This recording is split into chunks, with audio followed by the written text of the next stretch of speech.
5 unconventional questions to ask yourself when setting financial goals. Hi, I'm Paris Woods, financial freedom coach and author of the Black Girl's Guide to Financial Freedom. Today, we are talking about 5 unconventional questions to ask yourself when setting financial goals. If making progress toward financial freedom is part of your goals for the year, then keep listening. Question number 1. What would you do if you did not have to work for money? You may be wondering why we're asking this question when we're setting financial goals. In my book, I talk about 2 paths to financial freedom. One is job freedom and one is early retirement. Job freedom is all about having the freedom to work the perfect job, only do stuff that you love, and to leave a job when it's not serving you and go find one that does.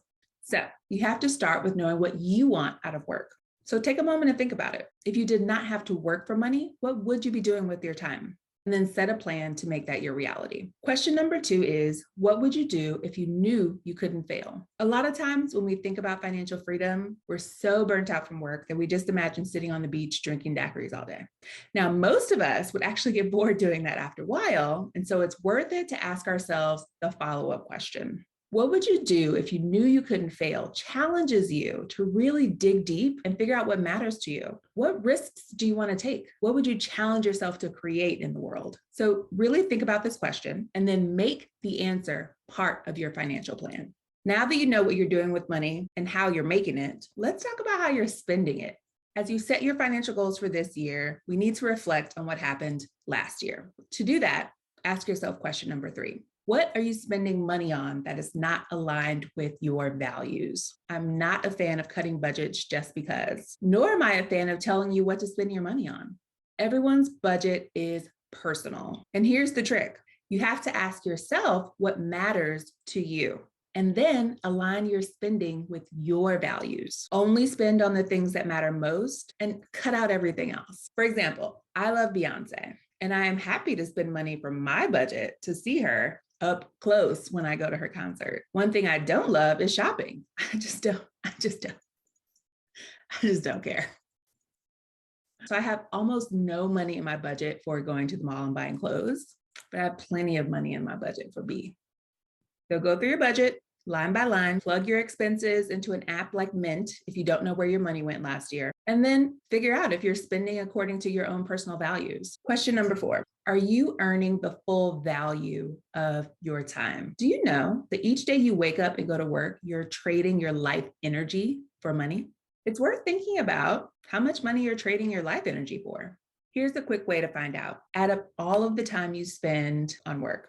This includes getting ready for work in the morning. It includes commuting, if for some reason you're still in the office these days. And it includes anything you need to recover from your job. If you're stressed, that therapy appointment is a work expense. Also, it includes any wardrobe that you need to purchase for your work environment. Add up all of those extra expenses for work, subtract it from how much money you make, then add up all of the time you spend on work-related activities. Divide how much money you make by how much time you spend on work-related activities. It will tell you how much you're trading each hour of your life for. Now that you have that number, ask yourself the question, are you earning the full value of your time? If not, making a plan to fix this has to go into your goals for the year.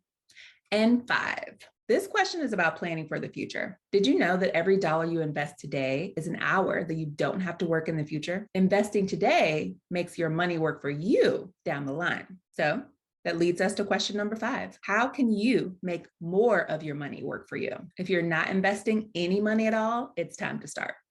This is the year to start. And if you are investing, this is the year to grow that number. Set a goal for yourself. What percentage of your income are you going to invest? Remember, you're trading hours of your life for money. So the money that you get from going to work is the most expensive money you'll ever have. Don't spend it on crappity crap. Spend it on the things that bring you joy, but cut everything else and put that money toward investing. So how'd you do? Did you come up with some good answers to these questions? How are your financial goals shaping up as a result?